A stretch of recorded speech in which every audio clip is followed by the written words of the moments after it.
impacted, is involved in their normal developmental process, integrated into their normal developmental process, and how that impacts their sense of self and their identity, and how all of that internalization of trauma, whether it be oppression, whether it be trauma in the home, whether it be sexual trauma, etc., how that gets acted out in African-American men's lives as a consequence of not understanding or just projecting or displacing it because they are still unhealed and they're still carrying those wounds. So that's how I think about that topic in the context of my work. Yeah, absolutely. You know, and this is where, when it comes down, and then we're gonna be talking here, free at last, breaking Black's bondage of emotional trauma. So this is what we're going to be talking about for the next coming weeks on this show, Free at Last, right?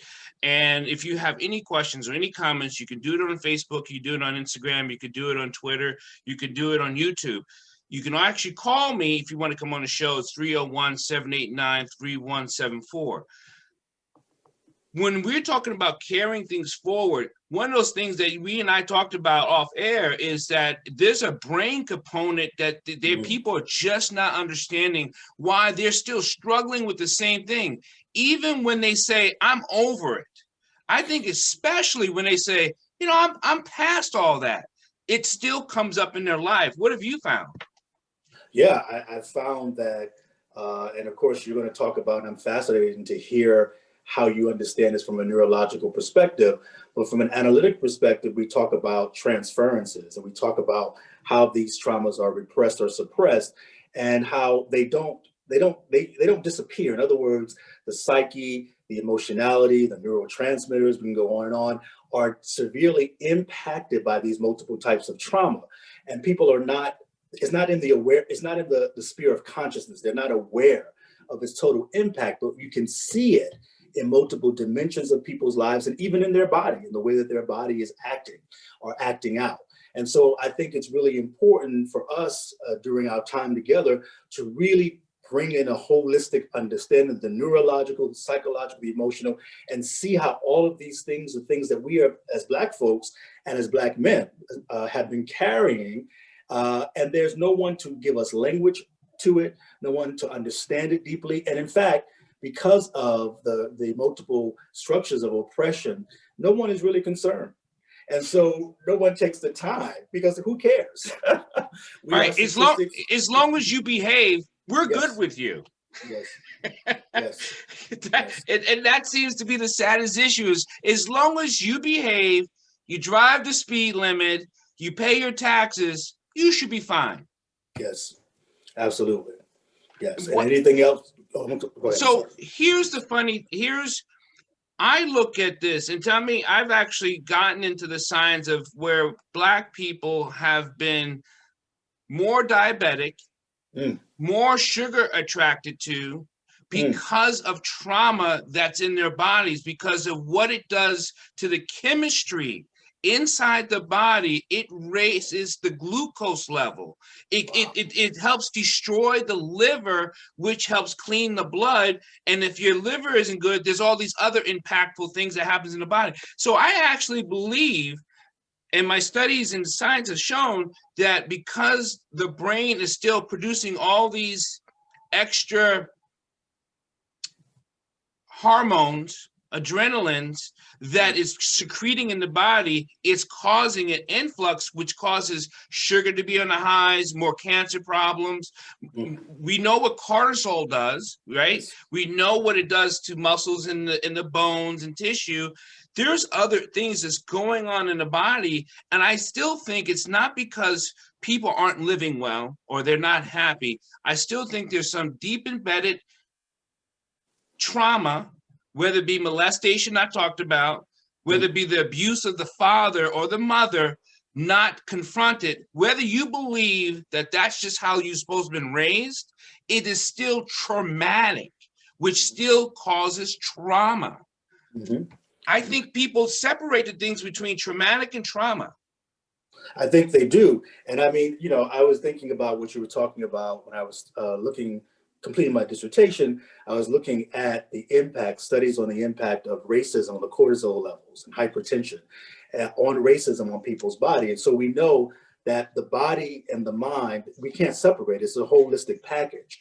And these things that are somatically showing up many times can be shifted if the ecology is different or the structures are different. But because these things are not different, people internalize these traumas on multiple levels, and the body takes it in, and the body tries to make sense of it. So I think it's really important from my perspective that we do have a holistic approach to this, where we have dietitians, neurologists, nutritionists, people that understand how the body works to help us have these conversations about diet and how diet is impacted by trauma, and how we have intergenerationally just accepted that this is a part of our culture. This is a part of how we eat. This is a part of how we live, because this is a survival way of being. And we have to shake that and have these hard discussions about a holistic healing that may feel uncomfortable when we hear about it, because it's new and we've been doing it like this for a long time. But we have to shift, and create this level of dissonance so that we can get to another level of healing individually and within our community. Do you think it's we say there's things that happen, there's things that will happen. Are we at this time where if it doesn't get understood now, I actually feel there's this bridge that if we don't understand this now, I think we're in for a downfall. I think there's no way to go except down to end up destroying it ourselves. Yeah, I think so. I do think that is what's happening. That we have to, if we don't connect this holistically, that we're going to be, I like to call it in our language, still split off.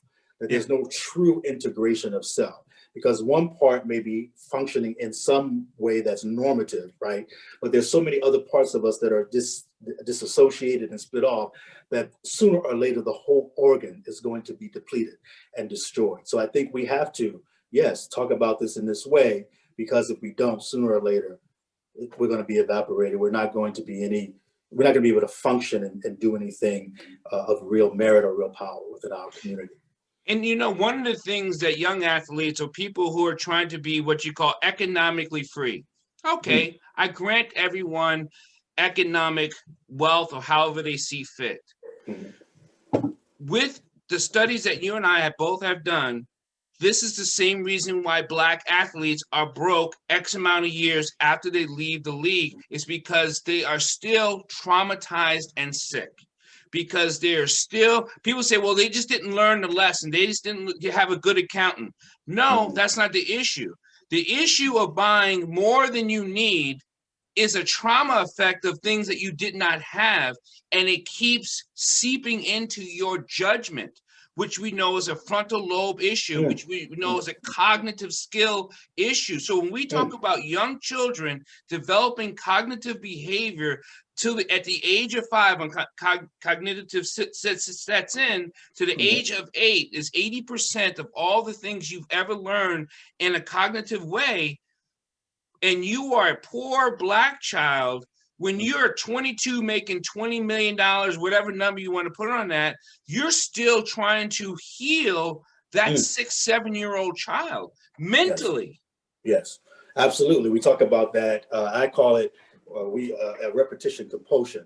That the adult is attempting through his or her adult life, not just in relationships, but as it relates to our relationship with money and food and things, attempting to satisfy that anxiety, that overarching latent anxiety that has never gone away. It continues to build itself up because no one is really dealing with it, reconciling it, and healing it.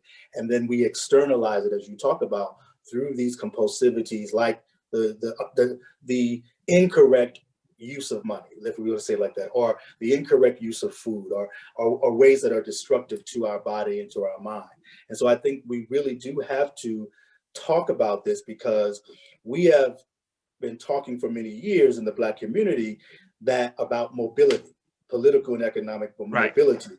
And a lot of that conversation, even from your paradigm, not that it's wrong, but that much of it is really probably fueled from this overarching collective anxiety and apathy and collective feeling of not worthiness, that we use money and policy to make us feel better. That is not to say that we don't deserve equity and equality and fairness, but it's the meaning that we're making of it spiritually and psychologically that many of us are not even conscious of. We're trying to use it. We're medicating. It's you know, so and I know I've had some pushback from a collective crowd of Black people, but individually, when you tap into something that they can tap into, and here's what's the funny part: when we have our individual sessions, we get to ask you personalized questions, and we're like, you know, that's attached to A, B, or C, and they're like, you got to be kidding me, right? That's what I get. Really? I'm like, yeah. But when you talk to a crowd, it's so generalized because we have to.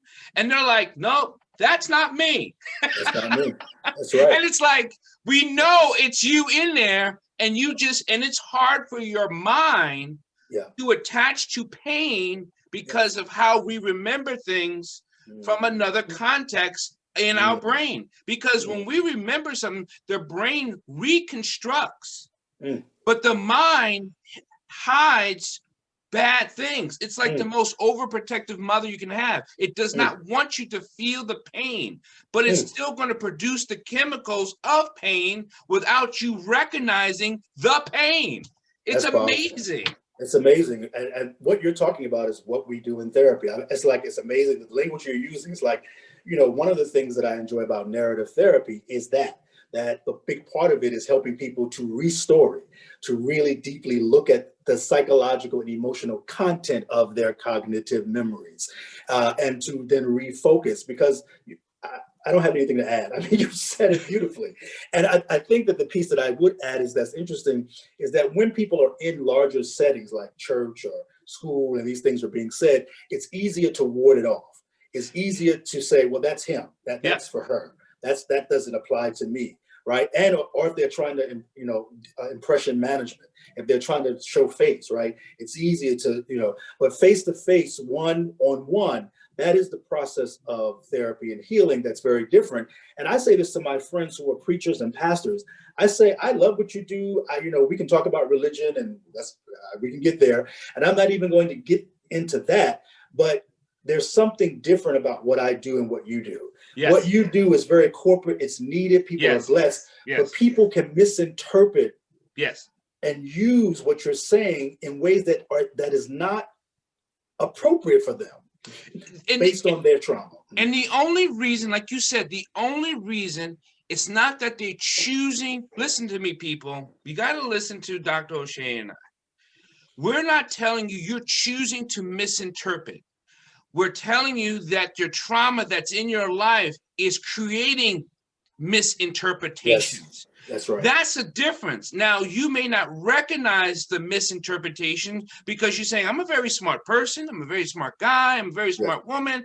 I'm intelligent. I'm good at my job. This has nothing to do with that. That's right. And that's the struggle I think people are going to have when they mean, what do you mean it has nothing to do with that? I've been journaling for years. I've been writing it down. I'm like, I'm glad you write it down, but you don't understand what you're looking at because of the mind's interpretation of your recreation of the trauma. There's a whole new thing. There is a paradigm in your body. And until, you know, and I teach meditation, I've been doing meditation for a very long time, and it bothers me when people say, well, I've been meditating, because you have to be trained and taught to meditate by a person in a room, because you can get lost and go the wrong way with energy, right? So when we get into church and religion and spirituality, we're really talking about energy development. And the way that energy development is sinking into your crown, right? From your, because we're receivers and transmitters, right? If you are receiving through a filtered crown, you're not going to get the full energy of the spiritual life. That's powerful. Mm. Mm, mm, mm. And people don't understand that. And it's hard. And I think about my own life, and I certainly am open to disclose as is appropriate. But as you said, that was so powerful to me.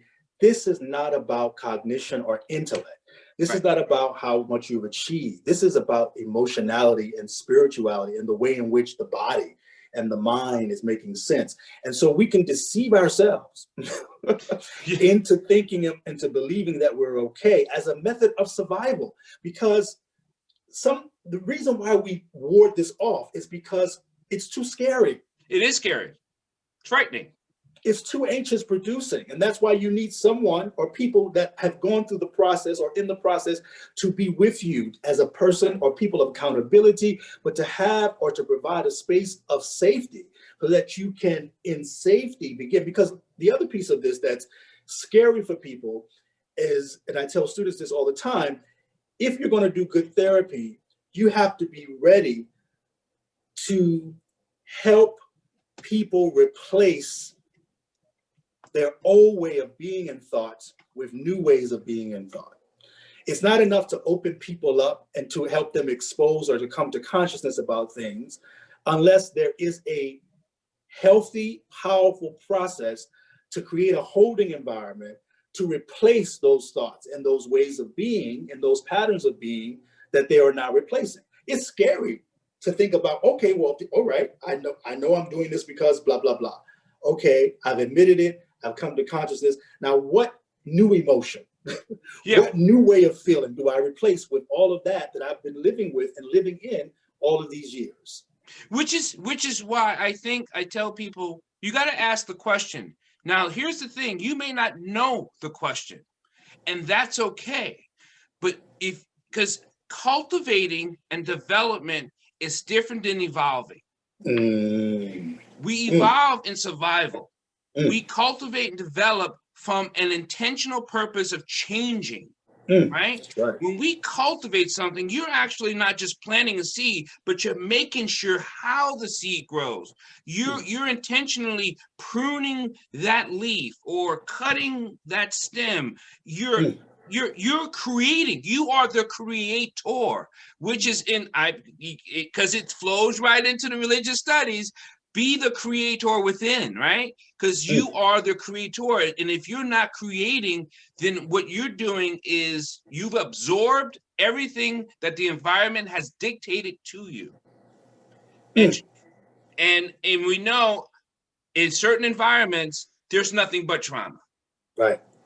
I like how you say that, because I think that most people are just evolving. That evolving is just a consequence of just the ecology. Like we are all, our body's going to evolve. It's just a part of the process of living. Right. But that cultivation is very different.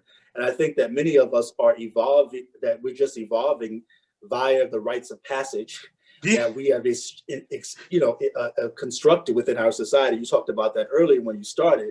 And we think that those things are making us better or making us more eloquent in our living.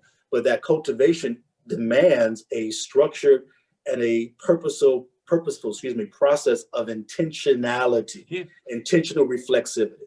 Yeah, it demands your attention. Put it that way. And if you're not giving, we as parents or people will give attention to something, but we don't give attention to ourselves.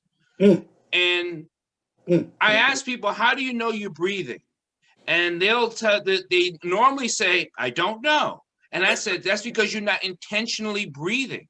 You just think it's an involuntary action, which really your heart is doing what it's doing, but you are not breathing. You are not breathing in your life. You're not expelling in your life. We're not. So because things are being used, you have to take in oxygen and nitrogen and expression to carbon. And that goes with the pH levels in our body. If our pH levels are too high, see, it goes all the way back to cell development, right? Because if you're not intentionally breathing, then how do you know you're oxygenating your cells and oxygenating your body? You don't know. Powerful. I love what we're going to be doing here at Free at Last. We're going to unpack this very slowly because we're not going to steamroll over the information where it just goes right over your head and you're just like, oh no, it's too much. We don't want this to be too much. And I can tell you right now, it's going to be slow conversation because it's about you understanding, because we're sick of you binding yourself in a sickness that you can choose to get out. And the other thing is, I'd like you to, those that are listening, please listen to what the doctor is saying. And I talk about this all the time, that we're in this society where everything is fast. Microwave economics, microwave relationships, everything is dramatic, everything is sexy, everything, is big. And that real change and reflexivity and unpacking, it takes time. It's not an overnight. And I think this is one of the critiques I have of religion, particularly as I was in ministry many years ago, around the laying on of hands and around the prayer and around the miracles. And to me, miracles do happen on an everyday basis, but a miracle is progressive in nature to me. It's not, we're looking for instantaneous change and shifting. And some things are so ingrained in our body and in our minds that it takes time and patience and empathy with ourselves to let that thing go, to let those things go, and to try things that sometimes may not even feel normal. And we may not get it right. We may have more questions, but that's the process of of cultivating and becoming more intentionality and alive in one's life. I think one of the tests I actually give people when you said try things is, can you think of something you've never done before? And I get what? Can you think of something you've never done before? The long pause is that long pause is because you're so ingrained into what you're used to. And to change what you've been going through, you have to now start to learn how to develop the thinking things you've never thought of before. That's right. That's right.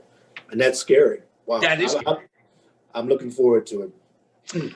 I want to take, we're going to make this a short thing today. We are busy, but we want to introduce ourselves. We wanted to say I'm Dr. Paul Dyer. This is Dr. O'Shane Gadsden. Gadsden. Gadsden. Yes, sir. Yes. And you can always reach us here. Put in the comments. We'll be answering comments. We'll be back here next Monday, free at last, breaking the bondage of the Black male. So we know there's more work to do, and that's okay. We know you may miss the live shows. That's okay, but you'll see the recorded show. So we'll put it out there. We'll let you know, and God bless, man. Everyone, take it easy, be safe, and put in the work. Put in the work, brothers. Thank you so much, Dr. O'Shane. I will talk to you later offline. You get to work because you got more things to do before you hit the sack. Yes, sir. Thank you for your flexibility. And the listening audience, I'm looking forward to being a part of this and not just giving, but learning, because I truly am listening and learning even as we are in this process of collaboration. Thank you so much, sir. Talk to you soon.